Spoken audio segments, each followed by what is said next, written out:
Selamat malam, perkenalkan nama saya Hendra Prakoso.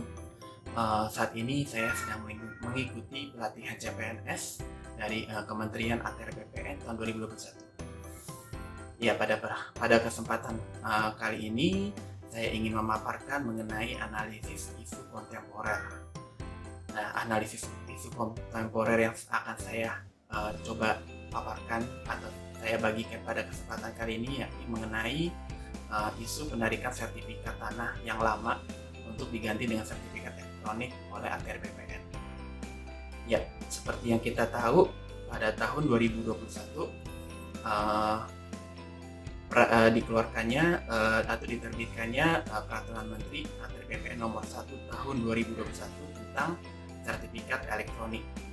Ya, pada kesempatan kali ini, saya ingin menyoroti mengenai bagaimana sih mekanisme nantinya sertifikat elektronik ini nanti diluncurkan untuk mengganti sertifikat yang lama atau yang manual. Nah, di permen tersebut, terutama di pasal 16 ayat 3, di situ tertulis bahwa Kepala Kantor Pertanahan menarik sertifikat untuk disatukan dengan buku tanah dan disimpan menjadi warkah pada kantor pertanahan. Dan ini artinya nantinya itu baik dari kantor tanahan atau kantor wilayah akan mencoba untuk menarik sertifikat lama dari tiap masyarakat nantinya untuk disimpan dalam bentuk warkah dan di-scan sebagai bukti, dan nanti masyarakat akan digantikan dengan sertifikat elektronik yang sudah disediakan oleh ATR BPN. Nah, sebenarnya program ini tuh cukup baik, bahkan sangat baik sebenarnya, karena dengan adanya program ini dapat mengurangi transaksi jual beli di bawah tangan. Maksudnya di bawah tangan itu adalah di bawah landasan hukum seperti itu. Jadi nanti tidak akan adanya sengketa, terus juga tumpang tindih, pemalsuan dan lain hal sebagainya yang bersifat merugikan bagi masyarakat.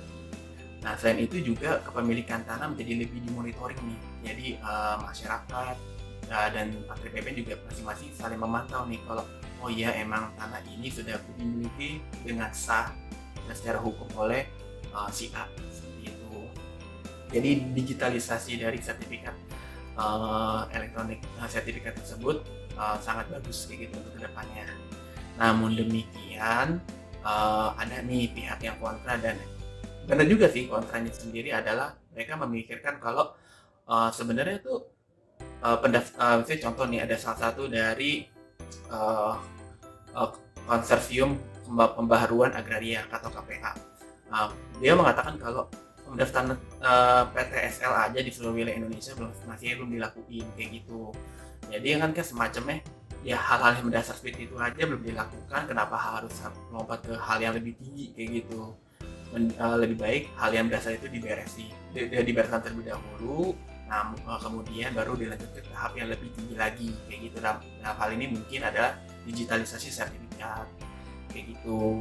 Nah, kemudian juga kayak semacam nanti ntar bakal ada konflik agraria nggak ke depannya, atau mungkin ntar mungkin bakal ada monopoli dari pihak lain nggak kayak gitu, yang dimana kan notabene kementerian kan termasuk instansi negara ya, apakah nanti bakal ada semacam campur tangan nggak kayak gitu. Jadi ada namanya unsur netralitas di situ yang dipertanyakan seperti itu. Terus juga apakah dari masyarakat bisa nggak nanti untuk coba ngelihat kayak gitu, sedangkan kan mereka sekarang punya fisiknya nih, masuk saya juga. Nah jadi sini saya mencoba mengerucutkan masalah yang mungkin kayak bakal terjadi, atau mungkin sebenarnya bakal sekarang ini udah terjadi sebenarnya. Mungkin saya akan mencoba memisahkan menjadi dua, dari sisi masyarakat dan ATR BPN. Nah, untuk masyarakat sendiri ya, di masyarakat nanti bakal kayak ngerasa tuh BPN seakan menarik hak mereka nih, hak kepemilikan mereka. Padahal sebenarnya kan kalau emang tafsirannya sendiri BPN itu hanya ingin mencoba mengganti, tanda kutip mengganti bentuknya tadinya manual atau berupa kertas atau buku menjadi bentuk elektronik gitu. Namun kan di sini kan masyarakat kan pemahamannya beda-beda, dan banyak di antara kita juga kayak masih berpikir kalau oh iya dengan ditariknya berarti kan bakal kepemilikan bakal diapain kayak gitu, atau mungkin kayak nanti tuh kalau saya ada apa-apa atau saya butuh cepat tuh gimana kayak gitu kan. Nah di situ tuh banyak poin-poin yang atau banyak hal-hal yang masih belum kepikiran kayak gitu, atau misalnya kayak masih jadi kebingungan lah, masih jadi keraguan di masyarakat. Kemudian nanti entah kayak oh nanti saya udah dapat sertifikat elektronik nih, aksesnya gimana, keamanannya gimana, terus juga pembacaannya seperti apa, terus juga apakah nanti itu semua bakal elektronik. Kan percuma juga dong kalau misalnya nantinya semuanya nanti bakal manual lagi, ya buat apa kayak gitu loh. Nah kemudian kayak kayak keamanannya apakah samaan apa sih kayak gitu. Sedangkan kan yang sekarang ada banyak nih berita yang seperti hacking atau mungkin ada manipulating data seperti itu. Nah hal-hal itu yang mereka khawatirkan. Nah dari ATR BPN mungkin yang sekarang jadi masalah adalah nah ini nih kayak pendataan kepemilikan aja masih belum beres kayak gitu loh. Masih ada yang kayak ini hak pemilikannya si A, tapi nyata yang sekarang ada itu si B kayak gitu loh. Jadi kayak lah kapan berpindahnya, kok nggak ada pemberitahuan ke kita kayak gitu, terus juga nggak ada kayak pendataan yang tepat kayak gitu ke sistem kayak gitu. Jadi kayak ya tetap aja bakal berubah-berubah juga kayak gitu, jadi nggak sesuai dengan apa yang kenyataan di lapangan. Kemudian nih itu juga kayak kepemilikan tanah tuh masih belum selesai, masih ada yang sengketa juga, terus juga masih ada tumpang tindih segala macam.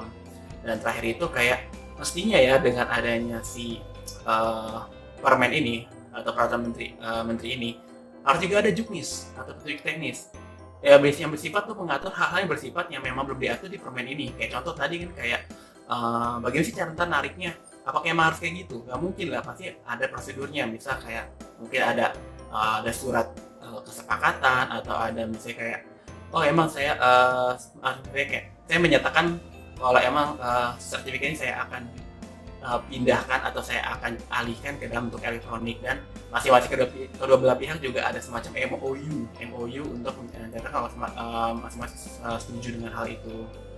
Nah akhirnya jadinya bakal menimbulkan dampak nih sebenarnya. Jadi dampaknya itu yang menurut saya yang bakal kejadian itu kalau emang terus dilakukan adalah masyarakat jadi bingung sebenarnya, kayak ini BPN maunya apa sih, kasar kayak gitu ya, BPN maunya apa sih, kok tiba-tiba ada ini, nggak ada sosialisasi, nggak ada yang namanya kayak harusnya woro-woro dulu lah yang ngasih tahu kalau oh ya apa segala macam kayak gitu. Nanti juga ujung-ujungnya nanti bakal dibikin kepercayaan atau ketidakpercayaan, kayak semacam kayak ini apaan nih kayak gitu. Akhirnya sih timbul nih kayak asumsi atau kayak pendapat pribadi kayak jangan-jangan di ATR BPN ngelakuin ini supaya begini, padahal kebenarannya kan lo tahu kayak gitu kan. Nah hal-hal itu nih harus kita hindari seperti itu.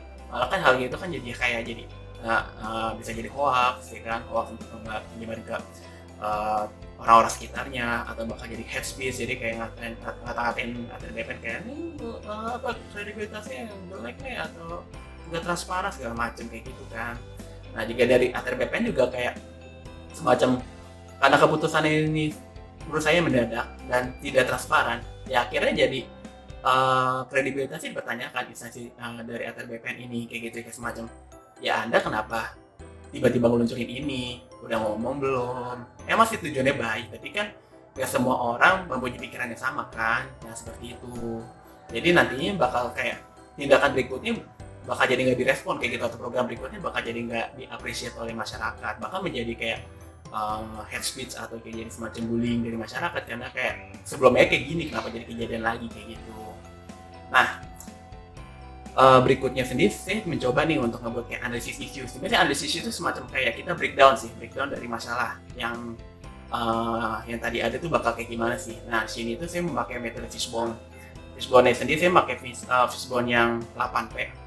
Ada product, price, and environment. Saya namain environment, place, promotion, people, process, physical evidence, and product and quality. Nah sebenarnya simple sih. Di sini kan sebenarnya kayak pengen tahu ya, kayak sebenarnya kalau per bagian itu sebenarnya masalah ada apa aja sih kayak gitu. Misalnya kayak di produk kan juga kelihatan ya programnya kurang matang, terus juga kayak infrastruktur belum ready banget kayak gitu, belum siap ya kan. Terus juga semacam tempatnya, yakin nih tempatnya bisa diakses terus-terusan apa enggak kayak gitu. Terus juga nanti kalau saya mau untuk orang-orang yang di daerah terpencil bisa nggak aksesnya kayak gitu, ini kan elektronik ya kayak gitu ya, apalagi apakah jaringannya oke, terus juga load datanya cukup kayak gitu, terus juga promotion sih paling penting. Ini kan tadi kayak sosialisasi udah pasti kurang, pasti sangat kurang. Terus juga apakah orang sekali diterangin ngerti? Nggak mungkin kan, pasti bisa jadi ada orang yang langsung ngerti, ada yang enggak kayak gitu kan. Terus juga dari sisi people, ya biasanya kayak ya tiap orang wawasannya beda-beda gitu. Ada yang orang langsung ngerti kalau oh iya ATR BPN ngeluarin sertifikat bentukannya kayak gini, bedanya sama yang sekarang apa kayak gitu segala macam. Atau kayak ini apaan, perlu harus berminggu-minggu dulu baca dulu manual booknya segala macam kayak gitu. Terus juga mungkin prosesnya, ya menurut saya sih kayak masih banyak celah nih. Banyak celahnya misal kayak ini kayak proses untuk penerbitan elektroniknya gimana kayak gitu. Apakah harus ada peraturan-peraturan atau misalnya ada hal-hal yang mengatur hal tersebut. Kemudian juga dari sisi physics evidence, apakah bukti dari elektronik ini cukup untuk dipertanggungjawabkan nggak kayak gitu. Nah kan yang punya manual aja sih menurut mereka ya, menurut saya menurut masyarakat udah cukup nih kayak gitu. Apakah lebih kuat lagi nggak atau gimana kayak gitu, apakah sebenarnya cuma sebagai pendamping aja. Terus juga sebenarnya kan proses lainnya juga masih banyak yang butuh manual nih kayak gitu. Apakah sudah cukup tepat nggak adanya sertifikat elektronik ini. Kemudian terakhir itu ada product quality.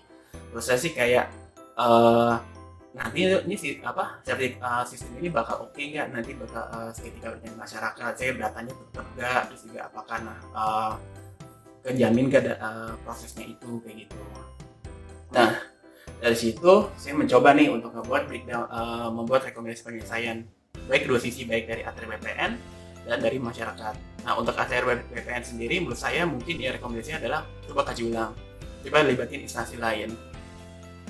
Dan dari lihat dari perkembangan berita sendiri, saya mendapatkan informasi kalau ya dari peraturan menteri ini mengenai sertifikat elektronik sementara ditangguhkan atau ditunda dulu karena menurut dari DPR sendiri kayak masih perlu dikaji lagi, atau kayak coba dilihat lagi lah substansinya, atau mungkin kayak hal-hal layakannya bagi umum kayak gimana kayak gitu loh. Sembari mungkin dari ATR BPN bisa benerin nih kayak infrastruktur belakangnya, misalnya kayak database-nya, terus juga keamanannya. Saya juga kan katanya keamanannya itu sudah harus berbasis perbankan. Nah hal-hal seperti itu yang harus kita kasih tahu nih ke masyarakat kayak gitu, supaya masyarakat percaya kayak gitu. Kalau misalnya dengan hal seperti itu kita nggak kasih tahu, ya mereka akan menganggap kita tuh sebagai ya buat apaan kayak gitu loh. Hal apa yang bisa membuat si masyarakat bisa menaruh trust ke kita kayak gitu sebagai instansi yang menjalankan program ini. Nah kemudian coba nih ngadain sosialisasi kepada masyarakat kayak gitu. Sebenarnya penting itu adalah membangun trustnya dulu. Trustnya dapat, pasti masyarakat mau kayak gitu. Pasti masyarakat bakalan mendukung program itu. Jadi yang dia harus diperhatikan itu adalah bagaimana masyarakat mau nih percaya dengan program kita, bagaimana masyarakat mau untuk mengikuti program ini dengan baik dan dengan aturan-aturan yang jelas bagi kedua belah pihak tentunya. Nah kemudian dari masyarakatnya sendiri, coba deh jangan bangun asumsi pribadi dulu nih, misalnya kayak oh ya ada program langsung sentimen negatif. Coba tanya-tanya dulu ke teman-teman Anda, terus juga coba cek ke akun sosial media instansi yang menjalankan program tersebut, dalam ini ATR BPN. Coba tanya dulu aja, kayak coba ulik-ulik dulu kayak apa sih itu program sertifikat elektronik, terus ngapain gitu, supaya kayak kita punya pemahaman yang sama dan jelas kayak gitu.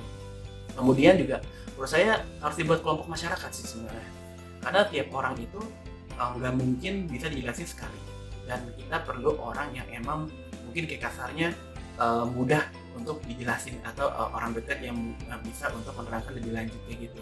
Nah jadi kan kayak semacam oh iya dengan adanya pendampingan tersebut kan saya jadi punya kepercayaan nih, atau kayak orang tersebut berikan semacam penjelasan yang lebih mudah dimengerti dengan bahasa masyarakat seperti itu. Nah menurut saya sih itu aja sih yang bisa saya sampaikan. Mudah-mudahan analisis dari sertifikat elektronik ini dapat ditindaklanjuti lebih baik lagi dan dapat berguna bagi perkembangan sertifikat elektronik ke depannya. Terima kasih dan selamat malam.